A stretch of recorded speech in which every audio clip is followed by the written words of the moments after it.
Bismillahirrahmanirrahim. Assalamualaikum warahmatullahi wabarakatuh. Puji syukur atas kehadirat Allah Subhanahu wa taala atas semua limpahan rahmat dan kasih sayangnya bagi kita semua, di mana kita masih diberikan kesehatan, kesempatan dan semangat untuk terus berbagi ilmu pengetahuan di musim pandemi COVID-19. Salam dan salawat kepada junjungan besar Nabi Muhammad sallallahu alaihi wasallam dengan melafazkan Allahumma shalli ala sayyidina Muhammad wa ala ali sayyidina Muhammad. Bertemu kembali bersama saya Dr. Rado Yendra SSI MSc bersama Lembaga Rado Institut Statistik Online dalam kampus dunia maya www.radoinstitute.com. Pada kesempatan kali ini kita akan terus melanjutkan tentang topik membedah riset artikel, di mana kita pada kesempatan kali ini akan membahas topik yang menarik, yaitu tentang bagaimana penerapan analisis spasial ini untuk diterapkan pada data COVID-19. Bagaimana analisis spasial berperan penuh dalam menentukan daerah-daerah yang zona merah dan seterusnya. Oke, kita akan lihat beberapa teori pendukung tentang COVID, tentang teori yang kita bahas pada kesempatan kali ini. Kita akan lihat.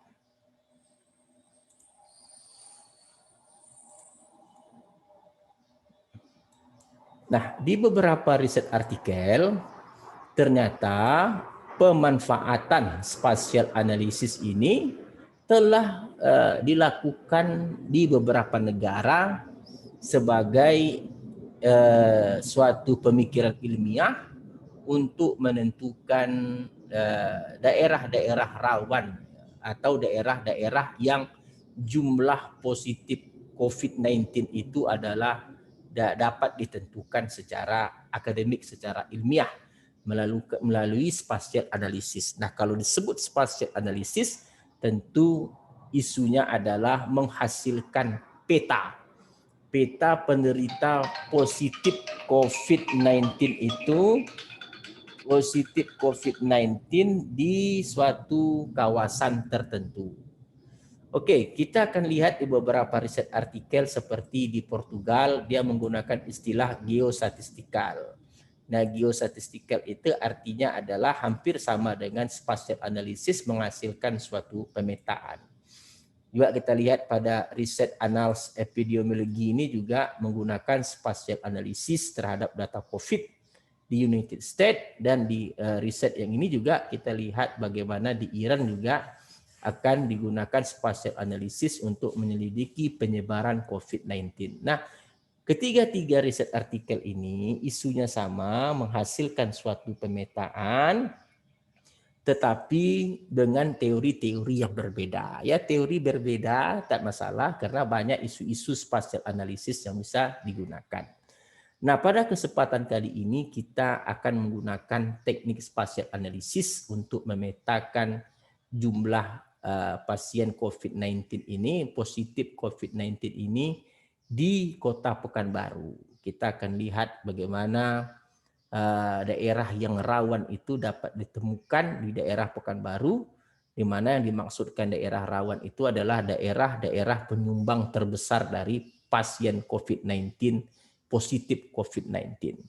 Nah, di Pekanbaru tersendiri itu ada beberapa website resmi yang menghasilkan data perkembangan jumlah positif COVID-19 itu di setiap kelurahan di Kota Pekanbaru. Nah, kalau kita lihat websitenya adalah ppc19pekanbaru.go.id. Ini adalah merupakan suatu website resmi salah satunya untuk mengetahui jumlah positif COVID-19 ini di Pekanbaru. Nah, data yang kita gunakan ini masih data lama, yaitu masih data bulan Maret 2020. Nah, kita belum melakukan pembaruan data. Ini masih Maret 2020.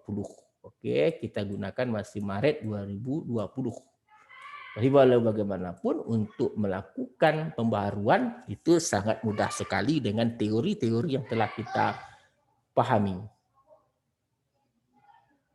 Nah, kita akan lihat bagaimana data-data ini dikeluarkan itu per kelurahan. Nah, kita lihat bahwa di Pekanbaru sendiri itu terdiri dari ratusan 100 lebih dari kelurahan yang ada. Nah, ingat sifat prinsip dari spatial analysis ini adalah suatu teori yang memerlukan suatu kawasan yang disertai dengan letak latitude longitudenya dan jumlah dan objek data yang kita akan petakan. Nah, data kita ini adalah data kelurahan yang ada di Pekanbaru dan ini adalah jumlah pasien positif COVID-19 tahun 2020. Nah, kita lihat ada beberapa daerah Kelurahan Sialang Sakti, Tangkerang Labuai, Wonorejo, dan seterusnya. Ini merupakan daerah-daerah yang akan kita jadikan sebagai data. Nah, data-data yang ada tanda bintang hitam ini adalah semua daerah kelurahan yang ada di Pekanbaru. Ini daerah ini diletakkan sesuai dengan daerah letak latitude longitude yang diberikan. Nah, tujuan dari analisis spasial pada kali ini adalah akan mendapatkan seluruh titik yang belum ada nilainya, yang belum ada nilai jumlah pasien COVID positif 19, yang belum ada jumlah positif COVID-19 data. Ini seperti daerah merah yang saya berikan. Nah, kalau kita lihat di datanya banyak sekali. Kali secara rumusan teori itu sangat rumit untuk menentukan semua daerah yang belum ada datanya ini. Jadi kalau begitu, kalau ingin menentukan satu-satu titiknya, itu tentu secara teori kita mengenal ada teori yang disebut dengan teori interpolasi Kriging namanya. Jadi interpolasi Kriging itu secara rumusan matematis itu dapat dilihat seperti berikut. Ada 3 model yang bisa digunakan, spherical model, Gaussian model, exponential model. Tapi terbatas hanya pada titik-titik tertentu, tidak keseluruhan titik. Nah, menggunakan software surveyor, ingat salah satu software untuk pemetaan atau spatial analysis ini yang menggunakan tools Kriging adalah namanya software surveyor. Nah, ini software surveyor ini adalah satu daripada software yang menyediakan fasilitas analisis spasial yang menyediakan tools Kriging. Nah, jadi dari data yang diberikan tadi kita lihat bahwa software surveyor sangat luar biasa menghasilkan daerah-daerah yang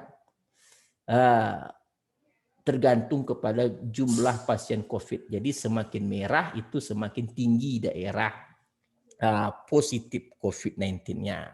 Semakin hijau dia semakin rendah. Nah, kita lihat sebagian besar sebelah timur itu masih hijau. Artinya sebagian timur itu masih rendah jumlah COVID-nya di bulan Maret 2020. Sebagian daerah barat juga kita lihat ini juga masih rendah.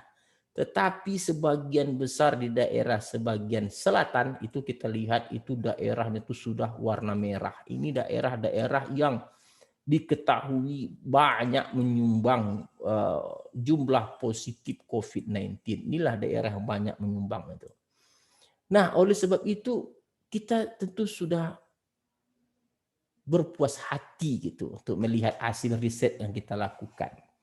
Kita sudah bisa memberikan gambaran kepada pemerintah bahwa jika memang terjadi keterbatasan dana, keterbatasan tenaga untuk fokus kepada daerah-daerah yang begitu luas dengan bantuan spasial analisis ini, terutama menggunakan teknik Kriging ini, kita bisa lihat fokus untuk daerah-daerah sebagian besar di daerah selatan Pekanbaru. Nah, kita akan lihat daerah-daerahnya. Bagaimana kita bisa fokus pada daerah-daerah seperti ini untuk menekan laju jumlah positif COVID-19.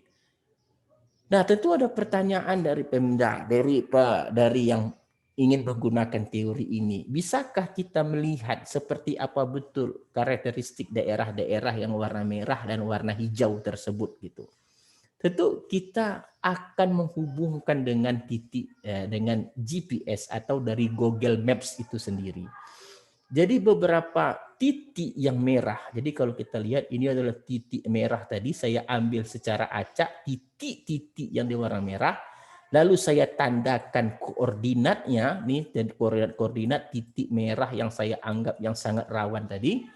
Lalu setelah saya dapatkan beberapa titik koordinat latitude longitude ini, lalu saya gunakan Google Maps untuk mendeteksi seperti apa daerah karakteristik tersebut gitu. Lalu saya berhasil mengidentifikasi beberapa daerah secara acak. Jadi saudara dapat lihat bahwa daerah-daerah ini adalah daerah-daerah yang sangat padat, sangat ramai penghuninya. Kita lihat di sini sangat ramai penghuninya, sangat ramai penghuninya. Dan di situ adalah daerah-daerah publik, daerah-daerah yang banyak menjual makanan, daerah-daerah seperti toko, seperti macam-macam hotel, seperti banyaklah, seperti sekolah. Di sini ada sekolah juga. Nah, artinya apa? Karakteristik di daerah Pekanbaru itu ternyata beberapa di antaranya itu ditunjukkan oleh daerah yang padat. Ini yang pertama. Ini yang kedua. Titik yang kedua ini juga titik kedua yang kita tengok tadi. Kita pakai jasa Google Maps juga lebih luar biasa lagi. Ini daerah-daerah yang sangat padat. Daerah-daerah hunian yang sangat padat. Yang sangat padat. Sekali lagi karakteristiknya sama. Dan titik yang terakhir yang kita ambil juga, nih titik yang terakhir secara acak juga sama karakteristiknya, adalah daerah-daerah yang sangat rawan penduduknya. Jadi oleh pihak penentu misalnya kebijakan gitu, kita bisa turunkan aparat ke daerah-daerah yang ini gitu. Kita akan turunkan tim seperti apa betul daerah-daerah penghuni ini. Apakah daerah-daerah ini adalah daerah-daerah yang dihuni oleh orang-orang yang mempunyai jam terbang kerja tinggi harus keluar, atau memang tidak tahu seperti apa karakteristiknya. Makanya penelitian perlu dilakukan pada daerah-daerah yang kita beritahukan ini. Sehingga penanganan tertentu yang jitu yang tepat dapat dilakukan oleh pemerintah untuk menyadarkan atau memberi masukan pengetahuan edukasi kepada masyarakat-masyarakat yang tinggal di daerah yang padat. Nah, dengan hal yang sama, kita juga melihat cek daerah yang masih hijau. Jadi daerah masih hijau ini, beberapa titiknya itu juga kita lakukan seperti kejadian semula. Kita ambil beberapa titik, lalu kita berikan beberapa titik koordinat di daerah yang hijau ini yang kita tandai. Kita berikan beberapa koordinat. Nah, cara menentukannya sederhana saja. Software survei itu sendiri bisa mendeteksi, bisa memberikan langsung daerah titik koordinat yang kita masukkan itu. Nah, dengan bantuan Google Maps, tentu kita dicek daerah-daerah titik latitude longitude yang diberikan ini. Lalu kita dapat pastikan bahwa beberapa daerah yang kita ambil tadi ternyata masih banyak terdapat daerah hijau. Dan daerahnya tidak rapat, tidak terlalu rapat. Ini daerah-daerah yang diidentifikasi yang masih hijau, atau daerah yang masih sedikit jumlah positif COVID-nya. Ini juga daerahnya masih juga banyak daerah hijau. Saudara lihat juga pemukimannya tidak terlalu padat gitu. Kita lihat di sini juga. Dan yang terakhir juga kita lihat di sini juga masih banyak daerah yang hijau dan tidak terlalu rapat daerah huniannya. Nah, ini daerah yang koordinat yang kita ambil. Nah, oleh sebab itu, pada penelitian ini kita telah sukses memberikan gambaran, memberikan bantuan kepada pemerintah melalui spatial analisis ini. Kita masih bisa menentukan bahwa ini loh daerah-daerah yang masih hijau, ini loh yang masih merah, dan dengan karakteristik daerah masing-masing dan lokasi yang tepat bagi pemerintah untuk dapat melakukan penelitian lebih lanjut ke dalam daerah-daerah yang dimaksudkan. Oleh sebab itu, kita juga telah melakukan hal yang sangat luar biasa. Kita bisa menggabungkan beberapa software untuk menghasilkan suatu hasil analisis yang baik. kita menggunakan survei, kita menggunakan Google Maps, dan kita menggunakan hitung-hitungan matematis dan data yang akurat tentunya. Oleh sebab itu, ini merupakan tujuan utama dari bedah riset artikel ini yang dilakukan oleh kampus www.radoinstitute.com untuk memberikan gambaran wacana bagaimana cara meneliti, bagaimana mengungkap riset artikel dan melakukan pengembangan terhadap yang ada.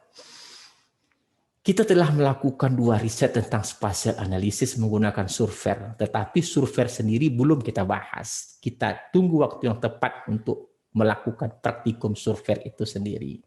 Karena masih ada 1 sesi lagi tentang spatial analysis. Tunggu saja tanggal mainnya. Saya rasa bedah riset artikel kali ini sangat baik sekali, sangat luar biasa. Dan tentu saya berterima kasih kepada rekan-rekan yang masih tetap mengikuti perkuliahan sharing ilmu pengetahuan di www.radoinstitute.com. Dukung terus www.radoinstitute.com. Kita akan bersama-sama mengarungi dunia akademis ini dengan berbagai kegiatan. Wabillahi taufiq wal hidayah. Assalamualaikum warahmatullahi wabarakatuh.